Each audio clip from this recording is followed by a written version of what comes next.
Hello दोस्तों, welcome back to my channel B R coaching centre. मैं हूं ब्रजेश और हमने पिछली वाली वीडियो में ट्रिग्नोमेट्री की सारे बेसिक कंसेप्ट जान लिए थे। ट्रिग्नोमेट्री रेशियोज पढ़ लिए थे, sine theta, cos theta, tan theta, cot, sec और कोसेक की क्या वैल्यूज होती है वो जान लिया था। पाइथागोरस थ्योरम हमने पिछली वाली वीडियो में पढ़ ली थी। तो जिस भी मेरे प्यारे से भाई और बहन ने वो वाली वीडियो नहीं देखी है तो प्लीज आप पहले वो वाली वीडियो देखकर आइए, क्योंकि उस वाली वीडियो में हमने बेसिक कंसेप्ट पढ़ लिया था। इस वाली वीडियो में हम चैप्टर 8.1 की फर्स्ट क्वेश्चन से लगवाने वाले हैं। चलिए ज्यादा आपका समय न लेते हुए जल्दी से हम स्टार्ट करते हैं। फर्स्ट क्वेश्चन क्या कहता है? फर्स्ट क्वेश्चन कह रहा है त्रिभुज ए बी सी में जिसका बी समकोण है, जिसका बी क्या है? समकोण है, 90 डिग्री का है। ए बी 24 है और बी सी 7 सेंटीमीटर है। तो निम्नलिखित का मान ज्ञात कीजिए। किसके मान ज्ञात करने हैं? Sign A, cos A, sign सी और कॉस सी, इन सभी के हमें मान निकालने हैं। तो इसके लिए हमें सबसे पहले एक राइट एंगल ट्रायंगल बनाना पड़ेगा, यानी समकोण त्रिभुज बनाना पड़ेगा। ये हमने समकोण त्रिभुज बना लिया। अब हम इसका नाम दे रहे हैं। इसका हमने नाम दे दिया ए बी सी। हमें बी वहीं पर रखना है। बी क्या लाना है? समकोण लाना। तो जहां 90 डिग्री का मान होगा वहीं पे बी रहेगा। ठीक है। अब इसमें ए बी 24 है तो ये ए बी है, ये ए बी साइड है, कितनी है? 24 सेंटीमीटर। ठीक है। बी सी है, ये 7 सेंटीमीटर और हमें ए सी पता नहीं है। इनके मान निकालने हैं। तो सबसे पहले हम पाइथागोरस थ्योरम यानी पाइथागोरस प्रमेय से ए सी की वैल्यू निकालेंगे। तो सबसे पहले लिखते हैं हल। दिया है हमें क्या क्या दे रखा है, ये लिखेंगे हम। समकोण त्रिभुज, समकोण त्रिभुज ए बी सी में क्या दे रखा है? ए बी सी में हमें दे रखा है ए बी बराबर 24 सेंटीमीटर, बी सी बराबर 7 सेंटीमीटर, ये हमें दे रखा है। आप लगाएंगे इसमें क्या? अब इसमें हम लगाएंगे पाइथागोरस प्रमेय। तो पाइथागोरस प्रमेय से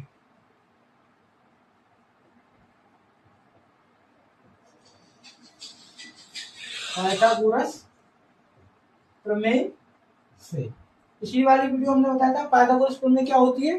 तो कर्ण का वर्ग बराबर होता है लंब के वर्ग प्लस आधार के वर्ग के।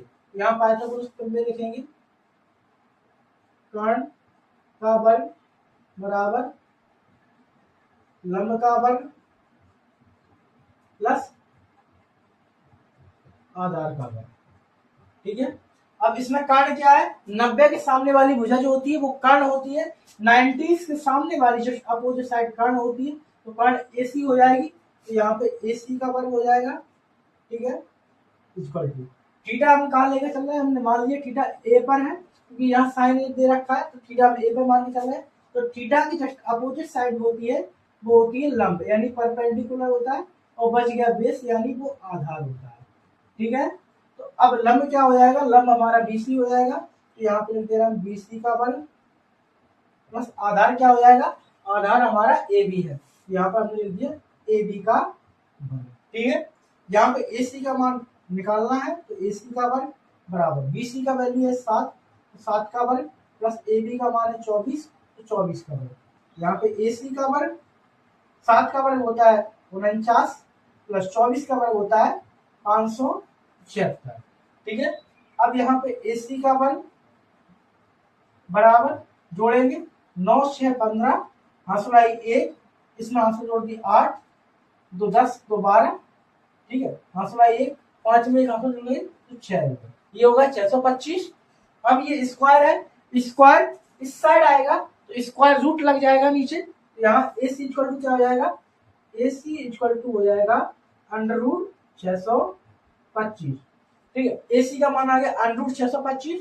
अंडर रूट 625 इसकी वैल्यू होती है, तो AC इक्वल टू 25 का जो मान होता है वो होता है 625। 25 का जो वर्ग होता है वो 625 होता है। तो AC का वर्ग आ गया 25 सेंटीमीटर। AC का मान कितना निकल आया? 25 सेंटीमीटर। ये निकल आई हमारी AC साइड। ठीक है। आम क्या निकालेंगे? आम निकालेंगे साइन ए कॉस ए। तब यहाँ पर लिखेंगे तब साइन ए, थीटा ए पर ही चल रहा है तो साइन ए हमने बताया था साइन थीटा बराबर क्या होता है, लंब बटे कर्ण। लाल बटे कक्का से लाल बटे कक्का, ये साइन क्या होता है, लंब बटे कर्ण, लंब बटे कर्ण। तो लंब क्या है इसमें, तो ए पर थीटा, थीटा के सामने लंब क्या है, बीसी। तो ये बीसी वाली जो भुजा है ये लंब है। कर्ण, कर्ण तो 90 के सामने वाली होती है यानी एसी, तो ये एसी हो गई। बीसी का मान कितना है, बीसी का मान 7 है और एसी का मान 25 निकल गया है। तो 7 बटे 25, ये किसका मान निकला है, साइन ए का। आप निकालेंगे कॉस ए। कॉस ए का मान क्या होता है, आधार बटे कर्ण, आधार बटे कर्ण। आधार क्या है, तो आधार ये रहा, आधार थीटा ए पर चल रहा है तो आधार ये है ए बी, यहाँ पे लिख दिया हमने ए बी। और कर्ण क्या है, कर्ण ए सी है, तो कर्ण ए सी। तो आधार ए बी का मान है 24 और ए सी का मान है 25, तो ये आ गया 24 बटे 25। आप किसके निकालेंगे, अब निकालेंगे हम साइन सी। साइन सी, साइन थीटा बराबर क्या होता है, लंब बटे कर्ण। यहाँ पे लिखेंगे हम लंब बटे कर्ण। पर ध्यान से देखो, अब थीटा कहां पर आ गया, ए पर नहीं है, अब थीटा सी पर है। तो थीटा यहां से हटेगा, ए से यहां से हटेगा थीटा, ठीक है। यहाँ थीटा आ गया सी पे। थीटा के जस्ट सामने वाली भुजा क्या होती है, लंब होती है। तो ये वाली भुजा अब क्या हो जाएगी, ये आधार नहीं रहेगा, अब ये हो जाएगा लंब, ठीक है। और 90 के सामने वाली भुजा कर्ण होती है, तो ये तो कर्ण ही रहेगा, कर्ण बदलता नहीं है, ठीक है। अब थीटा सी पर है तो ये लंब है, ये कर्ण है, तो बच गया ये आधार है, ठीक है। ये आधार हो गया। तो लंब बटे कर्ण, तो लंब क्या है, अब ए बी हो गया, तो यहाँ लिखेंगे हम ए बी। कर्ण क्या है, कर्ण ए सी है, तो कर्ण ए सी। ए बी का मान कितना है 24, तो यहाँ 24, ए सी का मान 25, तो 24 बटे 25 हो गया, ठीक है। अब निकालेंगे हम कॉस सी, तो यहाँ पे आ गया कॉस सी। कॉस सी का मान होता है कॉस थीटा आधार बटे कर्ण, आधार बटे कर्ण, ठीक है। इसमें आधार क्या है, आधार इसमें बीसी है, थीटा सी पर चल रहा है ना, तो आधार बीसी है, कर्ण एसी है। तो बीसी का मान है 7, एसी का मान है 25। तो ये हमारी चारों वैल्यूज आ गई, ये चारों वैल्यूज निकालनी थी, तो चारों के मान निकल आए, ठीक है। जल्दी से इसे नोट कीजिए, फिर हम इसे रफ करेंगे, ठीक है। जल्दी से इसे नोट कर लीजिए।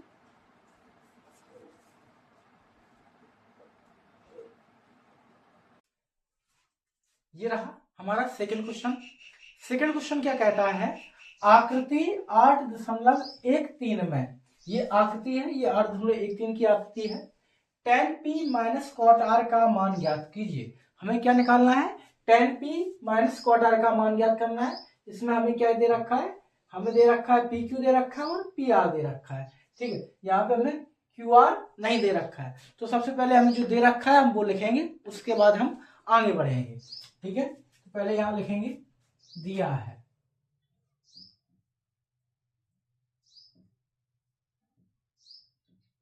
क्या दे रखा है, त्रिभुज, यहां लिख दें समकोण त्रिभुज पी क्यू आर में, समकोण त्रिभुज पी क्यू आर में, समकोण त्रिभुज पी क्यू आर में क्या क्या दे रखा है, हमें दे रखा है पी क्यू बराबर 12 सेंटीमीटर। तो पी क्यू बराबर कितना हो गया, 12 सेंटीमीटर हो गया। पी आर बराबर 13 सेंटीमीटर दे रखा है, यहाँ दिया है पी आर बराबर 13 सेंटीमीटर, ठीक है। और क्या दे रखा है, और कुछ भी नहीं दे रखा है, ये हमें निकालना है। तो यहाँ लिखेंगे पाइथागोरस प्रमेय से सबसे पहले हम क्यू आर निकाल लेंगे। पाइथागोरस प्रमेय से क्यू आर की जो साइड है हम वो निकाल ले रहे हैं, यहाँ लगा रहे हैं पाइथागोरस प्रमेय।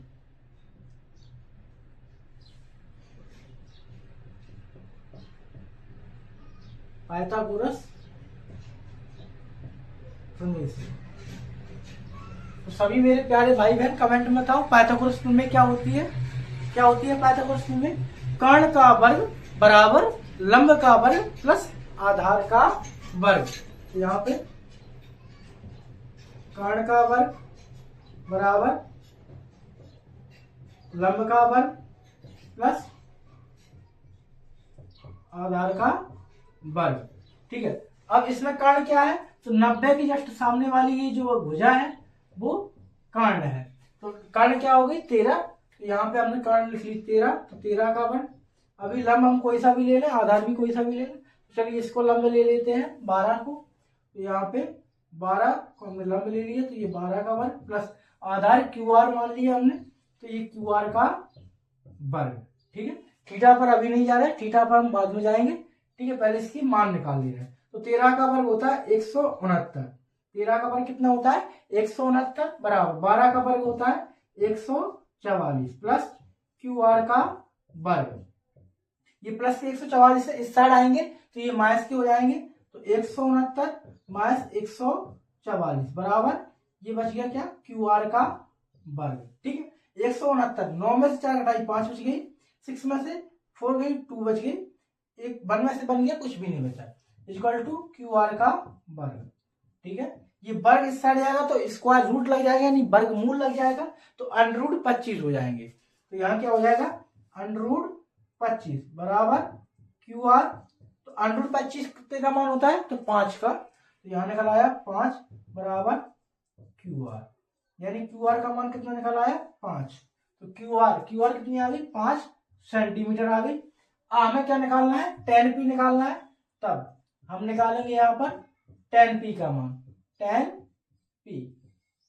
ठीक है, यहां से लिख दे रहे हैं तब 10 पी।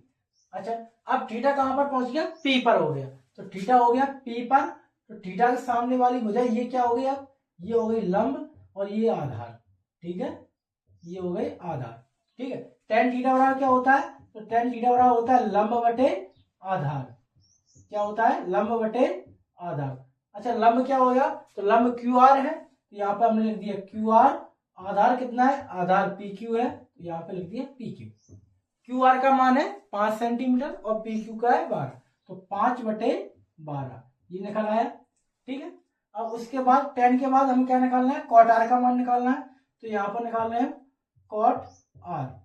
ठीक है, अब थीटा पी पर नहीं रहा, थीटा किस पर पहुंच गया आर पर, थीटा यहाँ से हटाएंगे कहाँ ले जाएंगे आर पर, तो थीटा यहाँ पर पहुंच गया आर पर।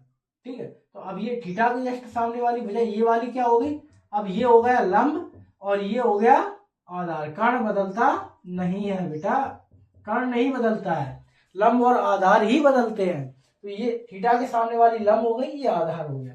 अब कॉट आर, तो कॉट आर का मान क्या होगा आधार बटे लंब, ये फॉर्मूला होता है कॉट का, तो ये हो गया।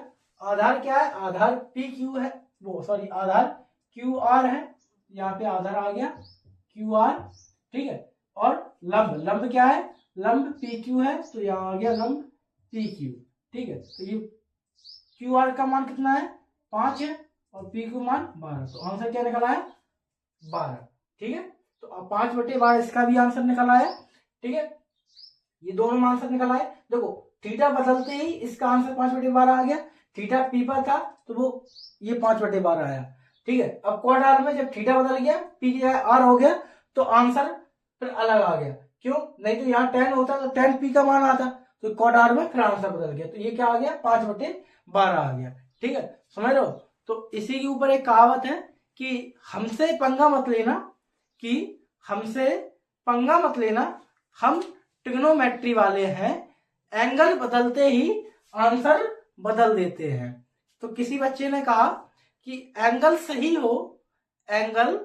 हो तो सब कुछ आसान लगता है, वरना ट्रिग्नोमेट्री भी परेशान लगता है। तो फिर हमने भी उसको जवाब दे दिया, जिंदगी हो या ट्रिग्नोमेट्री सभी प्रॉब्लम का एक फॉर्मूला तो जरूर होता है। ठीक है, तो इतना समझ में आया। आम किसका निकालना है हमें निकालना है tan p minus cot R का।